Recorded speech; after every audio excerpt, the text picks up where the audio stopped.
Okey, salam sejahtera semua.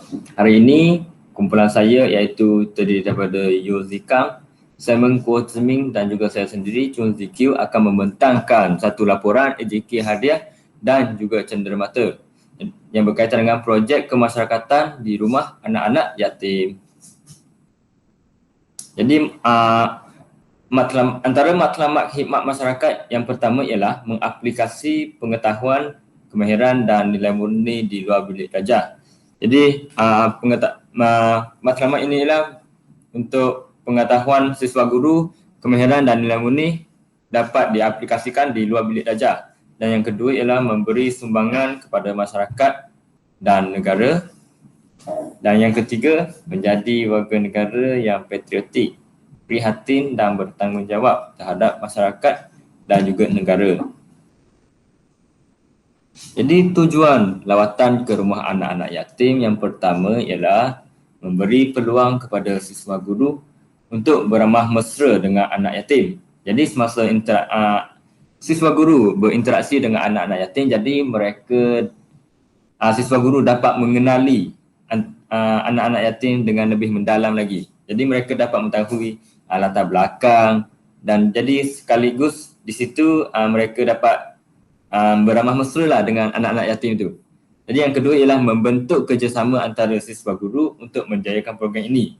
Jadi untuk menjayakan sesuatu program, kita memerlukan kerjasama antara satu sama lain supaya program itu dapat dijayakan dengan baik. Dan yang ketiga ialah menanam rasa syukur kepada Tuhan atas segala nikmat yang telah dikurniakan melalui pemerhatian terhadap golongan kurang bernasib baik ini. Jadi semasa pergi ke rumah anak yatim, siswa guru akan melihat betapa siswa guru dapat melihat kehidupan di anak-anak yatim di rumah anak yatim. Jadi semasa itu mereka akan lahir rasa bersyukur dengan kepada Tuhan disebabkan mereka agak bernasib baik kerana mereka masih ada kedua-dua ibu bapa mereka. Okey. Nama projek ini ialah projek kemasyarakatan di rumah anak-anak yatim. Jadi tempat ialah Rumah Kanak-kanak Tengku Budriah. Jadi tarikh projek ini ialah pada 5 April 2021 dan masa ialah pada pukul 7 pagi sampai 12.30 hari. Jadi bilangan siswa guru yang akan pergi seramai 23 orang.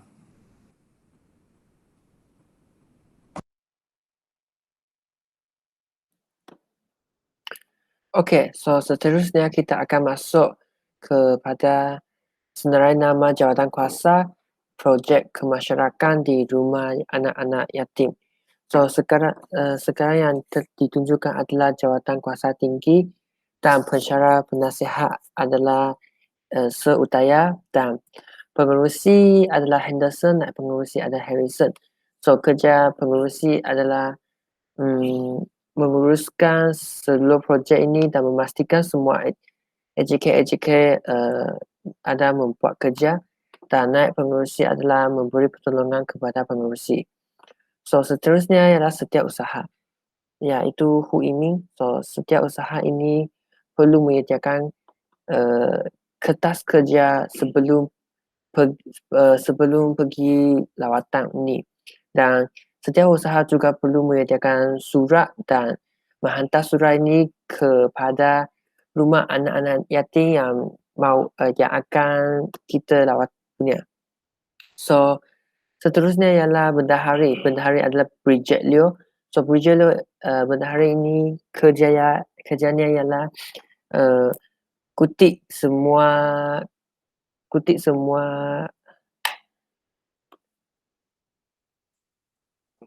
sumbangan dan memberi duit kepada AJK jika diperlukan.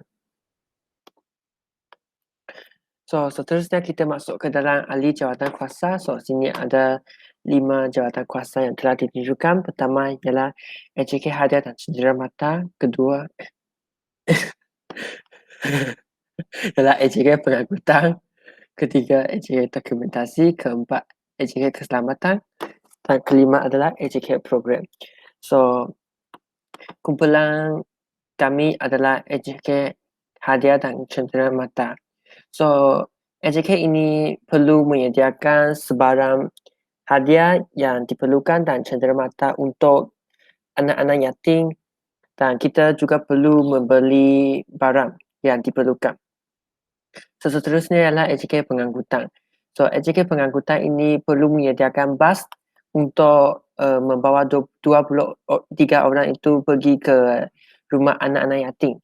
So, seterusnya ialah AJK dokumentasi. AJK dokumentasi ini perlu menyediakan laporan semasa setiap mesyuarat, dan juga perlu mengambil gambar. Contohnya, mereka perlu mengambil gambar semasa kita membuat lawatan dan semasa kita menjalankan mesyuarat. Dan AJK keselamatan adalah perlu menjamin keselamatan lah. Jika sebarang kecederaan telah berlaku, mereka juga perlu menjalankan tugas lah, contohnya call ambulance ataupun seterusnya. Dan akhirnya ialah AJK program. So, AJK program ini perlu rancang aktiviti semasa kita melawat di rumah anak-anak yatim. So, seterusnya kita masuk ke tentatif program. So, tentatif program ini adalah mula dari pukul 7 pagi hingga 12 petang, tengah hari. So, 7 pagi kita akan berkumpul di bas parking, dan kita rasa pukul 8 akan tiba di rumah anak yatim, dan pukul 8.10 kita akan menjalankan sesi perkenaan diri, iaitu ice breaking dengan rumah anak-anak yatim supaya mereka dapat mengenal kita. Dan seterusnya ialah semasa pukul 8.30 kita akan menjalankan aktiviti permainan kecil. So, aktiviti permainan kecil adalah dijalankan secara pertandingan, dan mereka tentang pertandingan ini mereka akan dapat hadiah jika mereka menang. So, seterusnya ialah pukul 9 akan menjalankan aktiviti gotong royong, iaitu AJK 20 orang 3 ini 23 orang ini akan membantu untuk membersihkan sekelilingi rumah anak-anak yatim. Contohnya mengelap lantai, menyapu lantai. So, seterusnya adalah pukul 11 kita mempunyai sesi penyampaian hadiah dan cenderamata. Dan pukul 11.30 kita akan makan tengah hari, dan pukul 12 tengah hari kita akan balik ke kampus. So, seterusnya kita masuk ke dalam anggaran pendapatan dan perbelanjaan. So, pendapatan kita adalah daripada 3 tempat, iaitu daripada AJK, kedua para pesyarat, dan ketiga adalah siswa guru IPG KIK. So, AJK ini akan seorang akan membayar RM10 sebagai pendapatan lawatan ini. Dan seterusnya ialah para pesyarat. So, terdapat beberapa pesyarat juga akan macam memberi donation kepada kita untuk membuat aktiviti ini, dan juga siswa guru IPG KIK juga akan juga membuat donation lah. So, seterusnya ialah perbelanjaan. So, perbelanjaan kita ialah yang paling penting adalah barang keperluan seharian. So, barang keperluan seharian ini adalah supaya kita dapat membantu rumah anak-anak yatim ini. So, kita akan membeli beras, telur, minyak masak dan lain-lain supaya dapat meringankan beban mereka lah. So, seterusnya adalah pembelian hadiah, pembelian cenderamata dan pengangkutan barang. So, pengangkutan barang ini ialah kita tak perlu bayar sebab ini adalah bas IPG. So, IPG akan memberi semangat lah.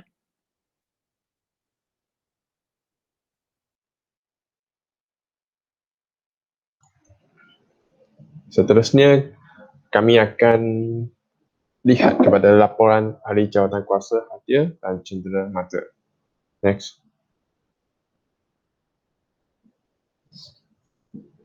So, kita lihat dulu apakah tugas ejekan hadiah dan cenderamata. Yang pertama, membeli dan menyediakan hadiah dan cenderamata. Yang kedua, memberikan resit pemberian kepada bendahari. Hal ini kerana resit ini merupakan satu bukti supaya membolehkan kami menuntut balik wang yang digunakan semasa program ini.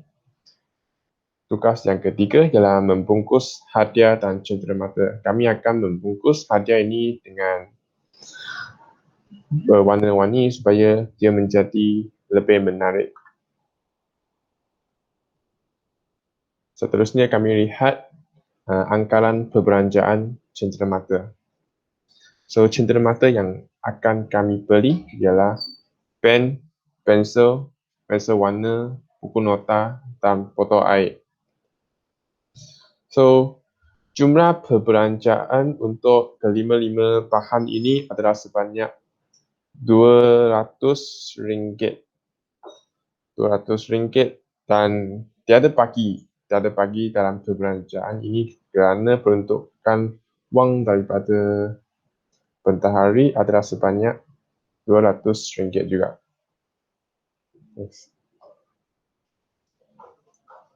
Seterusnya, kami akan pergi kepada anggaran perbelanjaan hadiah. So, hadiah yang akan kami beli adalah hamper besar, hamper sederhana dan hamper kecil. So, hamper ini adalah digunakan sebagai hadiah dalam pertandingan permainan kecil yang akan dilaksanakan semasa program. So, jumlah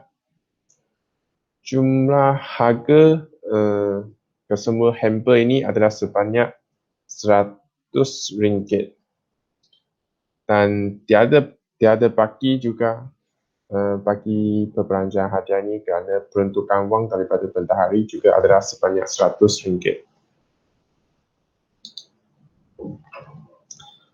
Okey. Seterusnya kami akan pergi kepada impak projek kemasyarakatan ini. So, impak yang pertama, kami akan dapat memupuk nilai kesyukuran dalam diri siswa guru. Hal ini kerana melalui program ini, siswa guru dia akan syukur segala yang ada pada sekelilingnya kerana jika berbanding dengan anak-anak yatim, kami adalah sangat bernasib baik kerana kita masih ada ahli keluarga dan juga ibu bapa di sekeliling kami. Impak yang kedua ialah dapat menerapkan nilai bekerjasama. Sebab dalam program ini, setiap ahli akan bekerja sama tolong-menolong dalam menjayakan program ini. So, secara tidak langsung, nilai bekerjasama ini akan diterapkan. Selain daripada itu, nilai kasih sayang, baik hati juga akan diterapkan melalui program ini. Impak yang ketiga ialah dapat mempelajari bagaimana merancangkan satu program.